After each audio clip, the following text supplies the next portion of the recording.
बाबा साहब वो महामानव थे, जब उनकी डेथ हुई थी, जब उनकी मृत्यु हुई थी, तो 169 देशों ने अपना झंडा झुका लिया।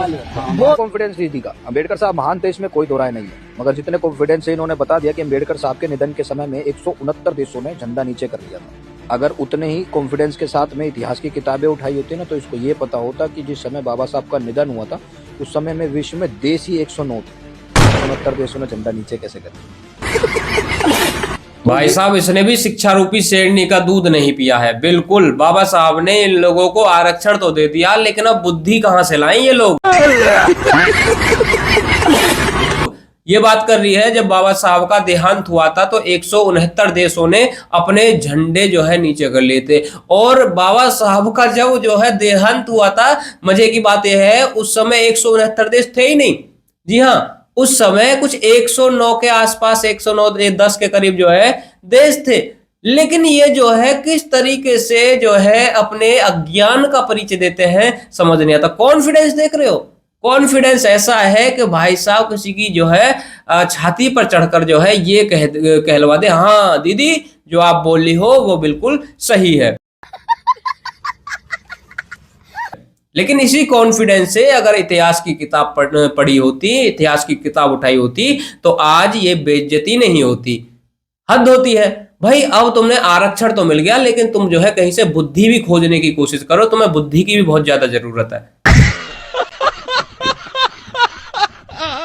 आज ये देश में क्या हो रहा है? तलवारें बांटी जा रही। एक संप्रदाय के खिलाफ जज्बाती नारे लगा के, सांप्रदायिक नारे लगा के उस पूरे समाज खड़े करके उसके साथ हिंसा की जो है कोशिशें की जा रही, लोगों को भड़काया जा रहा है। लेकिन बैरी गूंगी सरकार को नहीं दिख रहा है, निकम्मी सरकारों को नहीं दिख रहा है। उन्होंने आंखें बंद कर ली है, उन्होंने मुंह सुन लिए, उन्होंने कान पर। तो जी आगे सांसद साहब हमारे जो है बारे में उल्टा सीधा बोलने के लिए तलवार बांटी जा रही है। जी हाँ, ये पिंकी चौधरी भाई के बारे में बात कर रहे हैं हमारे सांसद साहब, जो गाजियाबाद से हैं, हिंदू रक्षा दल के अध्यक्ष हैं। भाई ये उनकी बात कर रहे हैं। बहुत जल्दी जो है हिंदुओं की बातों को पकड़ते हैं। अरे भाई सांसद जी, उन्होंने तलवारें बांटी अपनी बहन बेटियों की सुरक्षा के लिए, क्योंकि आजकल जिहादी जो है हमारी बहन बेटियों को लव जिहाद का शिकार बना रहे हैं। लेकिन जो हमारे सांसद जी हैं उनको लव जिहाद से प्रॉब्लम नहीं है, उनको तो तलवार बांटने से प्रॉब्लम है। और सबसे बड़ी बात यह है, अगर बात सरकार की ये करता है, जो हमारे सांसद जी सरकार की बात कर रहे हैं, तो मैं आपको बता दूं हमारे पिंकी चौधरी भाई पर मुकदमा भी लगाया है, उनको गिरफ्तार भी किया, उनके घर परिवार को भी जो है परेशान किया जा रहा है, उनके बेटे को भी साथ साथ गिरफ्तार कर लिया। तो भाई ना तो सरकार हमको छोड़ रही है, ना जिहादी हमको छोड़ रहे हैं, और ना तुम जैसे सांसद हमको छोड़ रहे हैं। अब जाए तो जाए कहां? अगर तलवार बांट लेते हैं तो सरकार आकर के उठा ले जाती है। अपनी सुरक्षा के लिए बांट रहे थे वो भी, वैसे अपनी बहन बेटियों के लिए।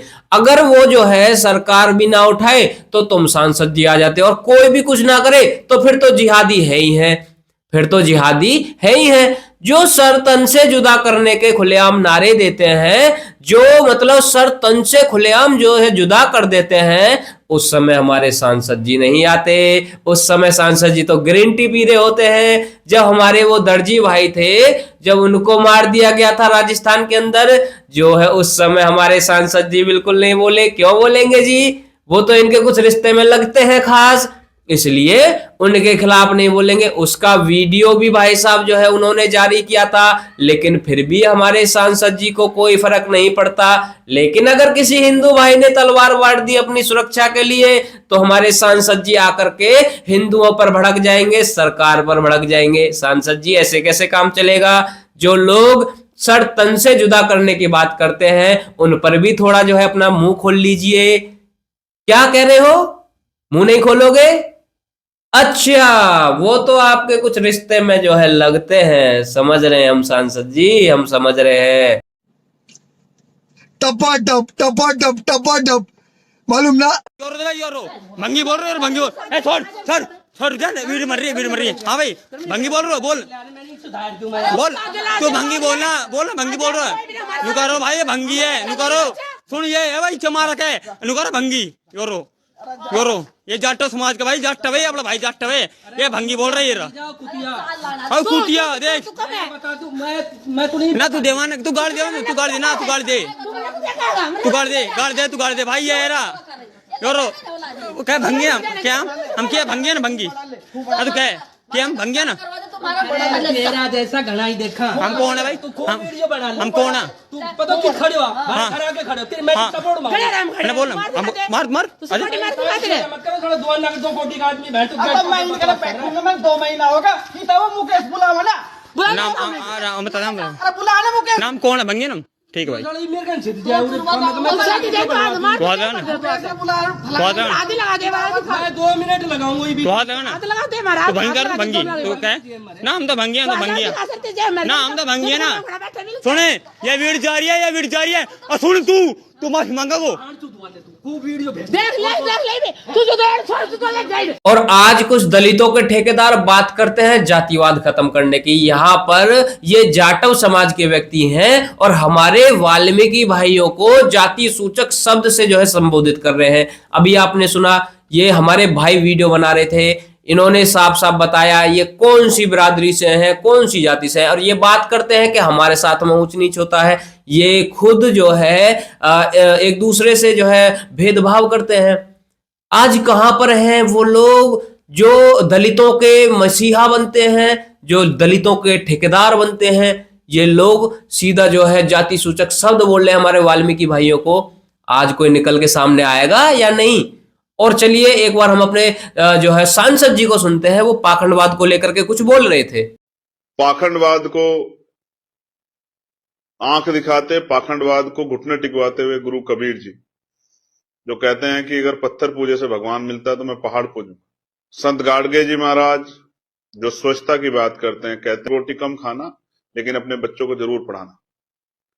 नारायणा गुरु वो भी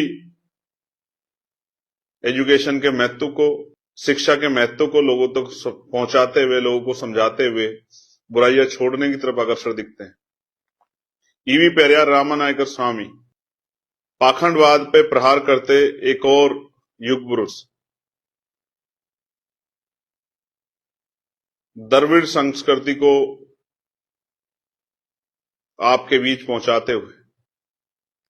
हाँ जी बिल्कुल, क्या बात है सांसद जी, बिल्कुल बहुत पाखंडवाद है अजी, इतना पाखंडवाद है कि आप सोच भी नहीं सकते। बहुत तगड़ा पाखंडवाद है, एक बार इस पर भी नजर डाल लीजिए। क्या ये पाखंडवाद नहीं है? अरे हाँ जी हाँ, मैं तो सॉरी भूल गया था, मैं तो इसको पाखंडवाद समझ रहा था। लेकिन ये तो भाई साहब एक ट्रेनिंग चल रही है, नासा में जाने के लिए ट्रेनिंग चल रही है भाई, एम्स में डॉक्टर बनने के लिए ट्रेनिंग चल रही है। इस पर आकर के कोई अम्बेडकरवादी, सॉरी फर्जी अम्बेडकरवादी इस पर आकर के एक शब्द का ज्ञान नहीं देगा।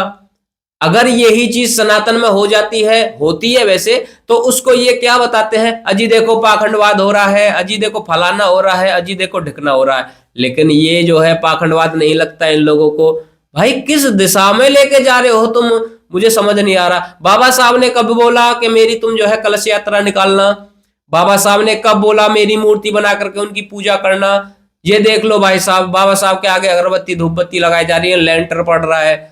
ये बाबा साहब ने कभी बोला था क्या? अरे तुम लोग अपने साथ साथ जो है बाबा साहब का नाम खराब कर रहे हो, गौतम बुद्ध जी का नाम खराब कर रहे हो। ये बड़े महापुरुष आदमी हैं भाई, लेकिन तुम जैसे कुछ जो है राजनीतिक लोगों ने बाबा साहब को भी नहीं छोड़ा, तुम जैसे लोगों ने गौतम बुद्ध भगवान को भी नहीं छोड़ा। आज से 2-3 साल पहले कोई बाबा साहब के बारे में गलत नहीं बोलता था, लेकिन जब तुम लोग आए, तुम लोगों ने जबरदस्ती जो है बाबा साहब का नाम खराब करना शुरू कर दिया। राम जी, तो ये हम जा रहे प्रेम मंदिर, कौन कौन को चलना है, जल्दी जल्दी आ जाए। और लाम लाम जी, हम डालें प्लाम मंदिर, कौन कौन को चलना है घूमे? अरे ठीक है, प्रेम मंदिर जा रही है घूमे, लेकिन उस महामानव डॉक्टर बाबा साहब भीमराव अंबेडकर की क्यों तौहीन कर रहे हैं? उसने अपने बच्चों को अपनी खातिर कुर्बान तक कर दिया, लेकिन आप लोगों को एक भी बात समझ में नहीं आ रही। उसने साफ साफ मना कर दिया कि आपको मंदिरों में नहीं जाना है, आपको अपने हक अधिकारों की आवाज उठानी है, लेकिन आप मंदिरों की ओर भाग रहे हैं। अगर बाबा साहब अम्बेडकर नहीं होते तो आप मंदिरों की जगह कहीं कूड़े कचरे में खाना ढूंढ रहे होते। और दोस्तों, इस वीडियो को उस मैडम तक जरूर पहुंचाएं। ये देखो भाई साहब, एक और नया नीला कबूतर मार्केट में आ गया। वो बहन मंदिर जा रही है, दलित समाज से है, और वो जो है ये वीडियो बना करके डाल रही है। अरे वो दिखाना चाहती है बहन के देखो हमें मंदिर जाने से नहीं रोका जाता। एक तरफ तुम कहते हो हमें मंदिर जाने से रोका जाता है, दूसरी तरफ अगर कोई मंदिर जा रहा है और वो दिखा रहा है कि हमको मंदिर जाने से बिल्कुल नहीं रोका जा रहा, तो तुम एक नया एजेंडा ले आते हो कि भाई बाबा साहब ने मना किया था, बाबा साहब की तौहीन है ये, बाबा साहब का ये अपमान है। अच्छा जी, ये अगर अपमान है तो ये वकील साहब क्या कर रहे हैं? साहब ने जो उंगली दिखाई तो कहते हैं सालों ने कूटो जितना कूटना है, मैं संविधान लेकर मैं बैठा हुआ हूँ। संविधान बाबा साहब ने तो ये कहा था, वो जा रहे मनुवादी, वो जा रहे हिंदू, हमारा सालों को रहते उन्होंने बहुत दिन हमें वो किया परेशान। बाबा साहब, ये वकील साहब तो बड़ा ज्ञान दे रहे हैं, बाबा साहब के बारे में बहुत अच्छी अच्छी बातें बता रहे हैं। मतलब ये वकील साहब सीधा सीधा ये बोल रहे हैं, वो जा रहे मनुवादी, वो जा रहे जो है ब्राह्मणवादी, मारो सालों को, कूटो सालों को, मेरे हाथ में संविधान है। क्या ऐसा जो है बाबा साहब कभी बोल सकते हैं या बोला होगा? आप खुद अपनी बुद्धि लगा ली। सॉरी, बुद्धि तो आप में है ही नहीं, लगाओगे कहां से? तो भाई कभी ऐसा बोल सकते हैं? मुझे नहीं लगता कि बाबा साहब ने कभी ऐसा बोला होगा। तो ये तो खुले तौर पर बाबा साहब का अपमान कर रहा है। उन्होंने ऐसा कुछ बोला ही नहीं, लेकिन फिर भी ये उनकी जो है जुबानी बता रहा है कि भाई ये उनके शब्द हैं। तो किसका अपमान हो रहा है गुरुजी? ये अपमान बाबा साहब का हो रहा है। लेकिन तुम जो नए नए अम्बेडकरवादी, नए नए कबूतर जो है, इस पर ज्ञान नहीं दोगे, इस पर नहीं फड़फड़ाओगे। अगर कोई हमारी बहन जो है दलित समाज से है और वो मंदिर जा रही है तो बाबा साहब का वो अपमान हो गया। ये खुले शब्दों से बाबा साहब का अपमान कर रहा है, ये अपमान नहीं है जी। कितने बड़े दोगले हो जी, ए फर्जी अम्बेडकरवादी हो तुम।